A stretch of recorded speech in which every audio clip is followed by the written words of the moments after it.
Have you ever considered making a fire pit out of a wine barrel? We have a special guest today. He wanted a better fire pit for himself, so he made it, and now thousands of people get to enjoy his creation. I think you will really enjoy my conversation with John Bruxvoort, the founder of the Wine Barrel Dude. You have a cool shop over there. Your wine barrels are amazing. Where are they coming from? Sure. All the wine barrels actually come from the Napa Valley region and they're considered furniture grade. So what that means is you don't have a lot of gaps between the staves. They probably were holding wine maybe one season ago. After a certain amount of fermentations, the wine ceases to be flavored by the barrel anymore. And so they find their way into their hands of furniture makers like me because it's top of the market type of wine barrels for this type of application. That is very interesting. I had no idea that you can't continue reusing them. Do they just give them away or do you have to purchase them? How does it work? Oh no, no, They they, don't give they them do away. cost a pretty penny. I bring them out by the truckload, so it's a big check to write out at the time. But I get a 53-foot semi truck, and it's almost about 300 barrels that we bring in, and I store in my warehouse here. This is actually my workshop. It's at the end of a barn. Some of the barrels are in here, some are offsite in a different part of the barn. I just keep everything here. That way I can come in here and make as much noise I want any time of the day or night. How did you come up with this idea of making a fire pit out of a wine barrel? About 7 years ago, we had a couple wine barrels left over after a party where we used it for like a plank, a table. And I had a fire pit that I bought from one of the big box retailers that broke within 3 months of when I had it. And it was a really puny flame and like a 4-inch flame. Didn't really have any character. It had that fake stone and that paint chipped off. And I still paid a good amount of money for it. So I felt like there's got to be something better out there. And unfortunately, I couldn't find it. So I decided to build it with one of those wine barrels. I knew I needed a metal pan. I knew I needed some plumbing for it. And so at that point, then I just started playing around with it. And some 2,000 fire pits later, here I am. 2000. Do you make them all by 2,000. hand? Yeah, they're all handcrafted. They're all unique. While the barrels are all very similar, they all have the same height, the same number of rings. What I do is I take them and level the rings and then I reinforce their screws. Every single intersection of a stave and a hoop has a screw put through it. In a fire pit like the coffee table one right here, there's about 400 screws in that wine barrel fire pit. And that way they don't get any kind of movement over the 400. years and what allows me to offer my lifetime guarantee on my craftsmanship. Yeah, that's crazy. Lifetime warranty. Has anybody come back to you for the warranty claim? Thanks for the jinx. No, actually, 2,000 fire pits, and I haven't had a single return. No kidding. I take a lot of pride in communicating with the clients from the day that they inquire or place the order. My first communication with them is I let them know where in the process we are making the fire pit, where it is when it's shipping, tagged in tracking numbers. And then when they get it, just to make sure that everything makes sense, I even have a couple short video that they can scan a QR code on the inside of the door of the fire pit that allows them to understand the proper maintenance and setup and any kind of thing that might come along. That's brilliant. What kind of maintenance do they need? The maintenance is actually really simple. If you have a fabric waterproof cover, which we sell too, then I just keep that over it and leave it out year round. And that's the maintenance. Is essentially there's no restaining or Nice. re-oiling. The barrels themselves, they come with, after I sand everything down, I put 2 coats of stain, 2 coats of Aspar urethane on there and really set this up for all climates, all 48 states that we're in. So I'm subject to all the different climates that these ship to. And I just tell people, just keep the fire pit cover, the fabric cover over it when you're not using it, and otherwise enjoy it. Yeah, they don't need to be under a roof or anything. Everything is waterproofed. The metal table, that's a surface called Galvalume, which is galvanized metal. It's rust proof. It has more zinc and aluminum. And it's easy to clean with Windex or soap and water. That's awesome.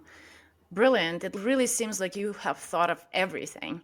I like how you can hide the propane tank inside. You don't have to do any installation. Yep. The flame is beautiful. Can these fire pits run on Yeah, natural they do. gas as well? It's a really simple setup. You just have to swap out a hose and make that connection to your natural gas line versus a propane tank. You want to see the propane tank? It sits inside. Yeah, that's awesome. And it's just a Yes. normal 20-pound one, right? The tank itself actually sits on a false bottom that I suspend from the inside of the barrel, so nothing's touching the ground. The propane tank sits on the wood table there, and that's held up from the inside of the barrel. It's hard to see from here, but on the bottom of the barrel, there are edges that allows water to pass through when snow melts and rain, so it doesn't get trapped underneath the barrel. Nice. And so the smaller fire pit you said is 40 pounds. How heavy is the bigger one? Can you move it around? You can, if you just the table itself. There's four L brackets that hold that table in place underneath the barrel. So if you have one person on one side of the table and another on the other, then you can actually move it around. I've put casters on the bottom before for people. We make even taller fire pit barrels. You can see all the barrels stand this tall. So you can tell I cut that one down to get to that size. I put casters on full size barrels. I even make what's called a bar height. And so it's like a tall boy. It's a 40-inch tall table with a 44-inch tall fire pit. That whatever the person's looking for in their back patio with the type of furniture they have, and that's what I'm looking to accommodate. Yeah. And you can pretty much customize it, right? Because you make everything to order, right? Correct. Yep. Including stain color. My default stain is a dark walnut because that seems to go with everything. But I've made them with ebony before, with a natural finish, with a redwood finish, some with a lighter walnut finish, and just really, again, whatever's going to match people's furniture the best. What about the burners? How do you manage to achieve such a big flame? Sure. So it's 250,000 BTU burner. That's actually something that really separates us from a lot of our competitors. The burner, it's a combination of the burner and the system that goes into it that allows that type of flame. It's a 15-inch burner that sits inside that 22-inch area. And what that creates is the perfect amount of distance from the outside edge of the burner to the inside edge of the pan to where you don't get as much blowover, but not so tiny that you get more of just a Roman candle type of flame. Most fire pits that I've come across are probably 6 or maybe 12-inch burners at the most. There are some that have bigger than that, but then you need a bigger pan or else you're going to get a lot of flame into your food and your drink. So. Yeah, exactly. But you can stay really warm around this fire pit at 250,000 BTUs. That's a lot. I think most fire pits are like 60, 80. It's great because if you want it to, that thing will throw out a 3-foot flame. But everything's controlled by the fireplace just to be able to so you can turn it up or turn it way down if you want. But so just something that's easy to use, keep it simple, but keep it powerful, keep everyone nice and warm. What about, so you showed us you can dial down the flame. Is it like a push button ignition? Is that how you turn it on? So I don't like those ignition items just because they fail. And if you have a system that's so powerful and you turn on the gas and you're hitting the igniter 5, 6, 7, 8, 9, and then the 10th time clicks, then you've got a buildup of gas there. And so what I just tell people is I just keep like a big stick lighter, something that's simple. Here we go. Just something like this. When you turn it down, I'll turn it off right now and then restart it for you. But you basically just get your light going. And then you can turn it on at that point. Yeah. And then I just take this and I usually throw it in the inside of that fire pit. And that way you've got a system that's not going to create any kind of issues for people. Yeah, I do notice that those push buttons do fail a lot of times. So, right, removing the fail points is good. So it's just you crafting those fire pits, right? All of them are handmade? Currently, yes. It's entirely me. I bring in some people to help out a little bit during the busier peak time of the year. But I used to run about a $10 million company that was about 50 employees. And when I started doing this full time, I kind of really like not having a whole full-time staff. We ramp up when we need to, and that way we can, satisfy any demand. And our goal is to get an order out between 2 to 3 days after it's been placed versus a lot of custom high-end stuff. You're looking at much longer than that. You might even miss a season. How long does it take you to make one fire pit? That's a good question. I get asked that a lot. The way that I make these is something that I batch them at a time because there's processes that have to happen, like a dry time for our varnish and then dry time for that spar urethane and then marinate everything together. So, at the beginning of a week, I'll usually start out with about a dozen or half a dozen or so. And then by the end of the week, I've usually got most of all that done. So if you took that average, then you'd say 1 week to get one out, but you can get another 4 or 5 out as well because they're all running in sync.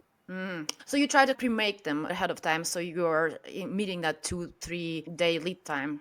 Exactly. You're exactly right. The good news is it's not a perishable item. So I can do some things ahead of time. I can do all the drilling, the screwing. I can sand it.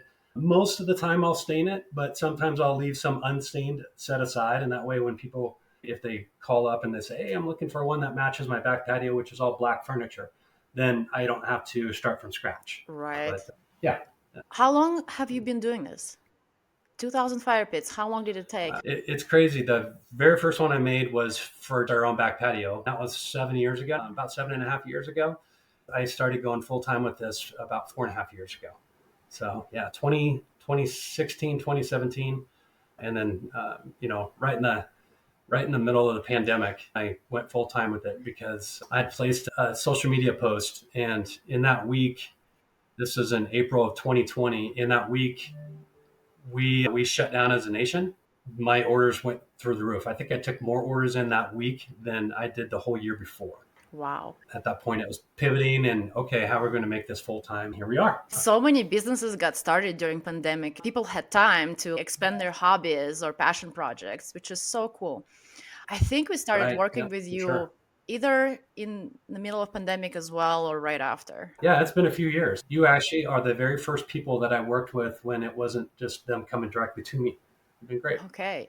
I was excited when I saw an order come through for your fire pits, and it was from Denver Zoo. They bought a few for the zoo. I was like, oh, that's so cool because I'm in Denver. Yeah. You guys are in Denver. Yeah. The neat thing is that all of this started through residential orders mainly. But as we've grown, we've actually been going into a lot of vineyards for their tasting rooms. We've done bars. And as you mentioned, the Denver Zoo, there's a dozen of our fire pits out there. That's neat because people get to see it when they don't have it yet. It's great advertising for us, but it also makes me feel good because I know that it's commercial grade worthy, solidifies that we built a good mousetrap here. So there's probably out of those 2,000 fire pits, probably half of them are on the front range of Colorado. So including several where you're at too.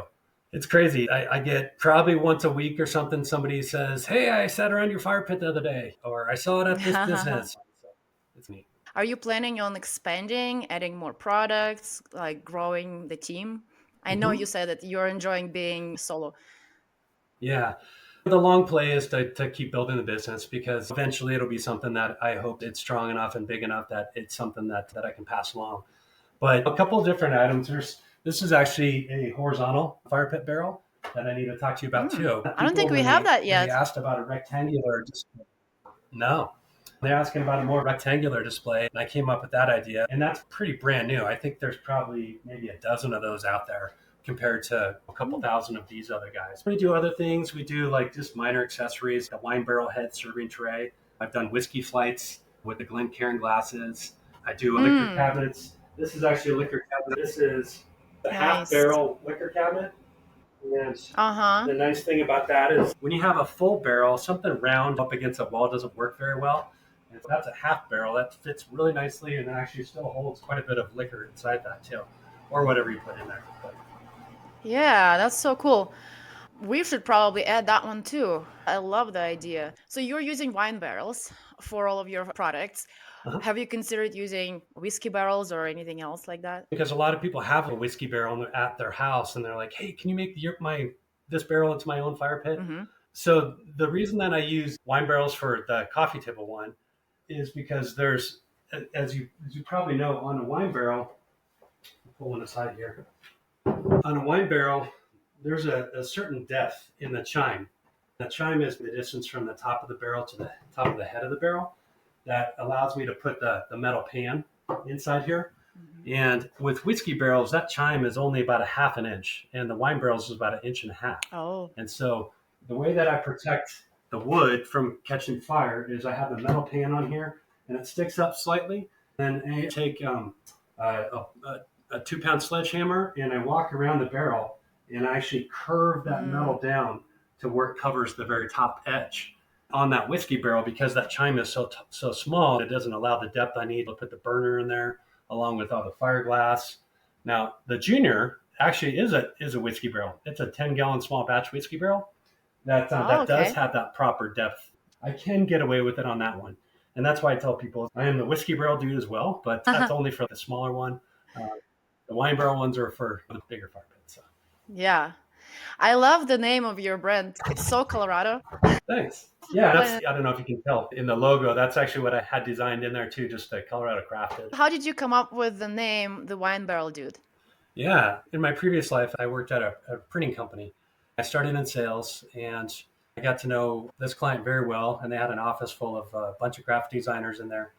And when I'd show up, they'd say, "Hey, it's the printer dude." So when I looked for a company name that was going to be unique, easy to spell out, something that nobody else had, obviously, then I did a quick Google search. Does anybody have that Wine Barrel Dude? And found that, and then actually looked at Whiskey Barrel Dude too. That's how I got the name. Ended up going wine. All right. Yeah, That's a cool story. Printer Dude. printer dude. Yep. Love it. Can you make custom signage on your fire pits if people request it? As far as engraving or anything Mm-hmm. along those lines, yeah. So I actually had a client that, interesting you brought this up.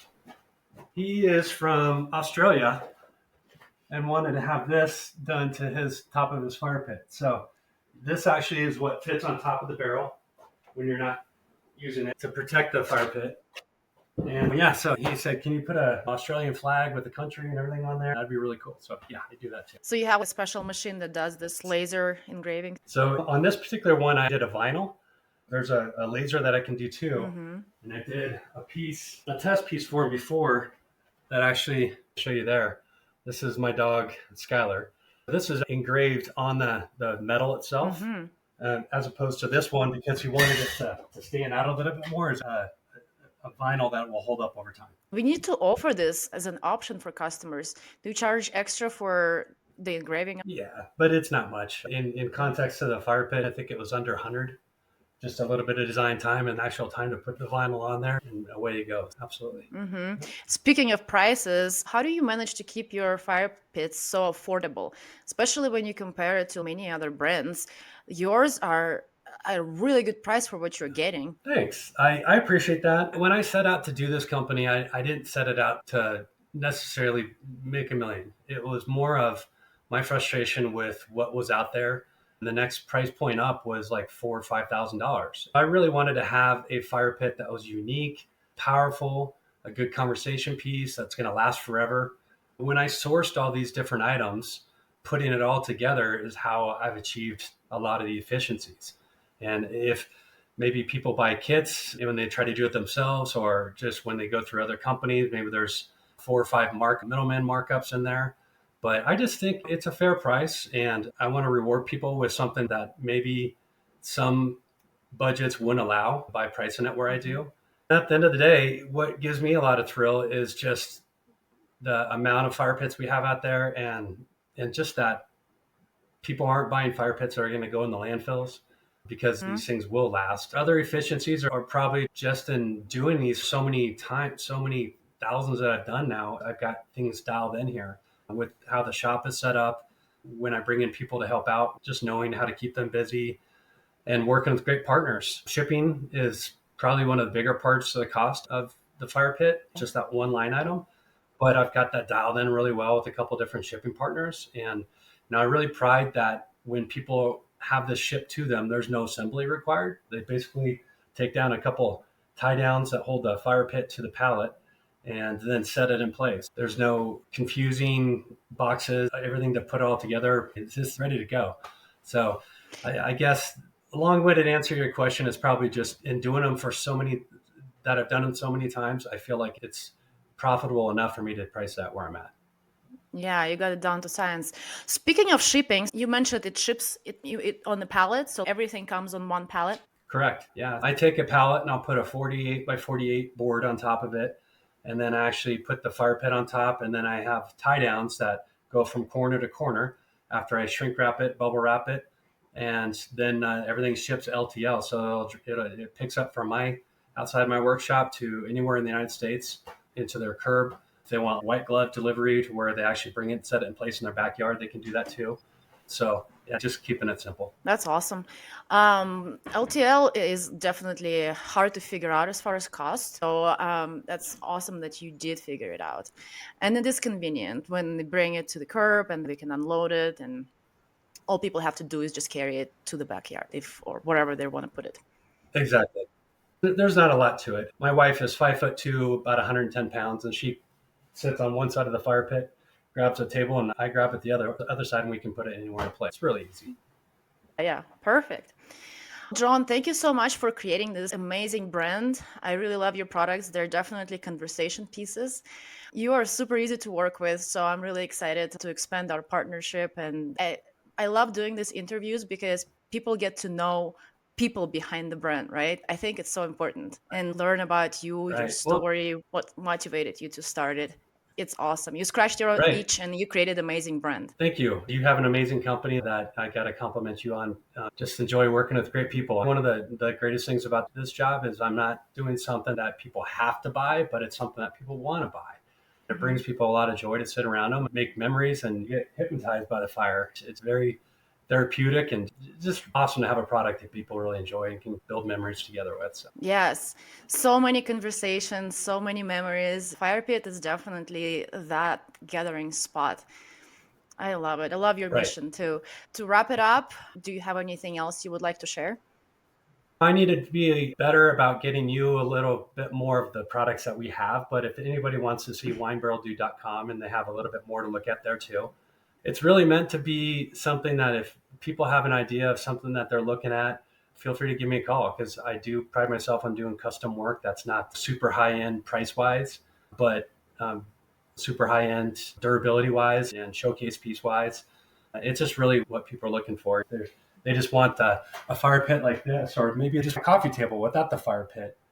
Mm-hmm. Just I my R&D department are people who call up and ask me, and I figure, if it's something that I can produce for the masses, then it's something I'm willing to take on and help them out with a reasonably priced item. Awesome. I will put the links to your website and our collection of your products Cool. in the description so people can find it easy.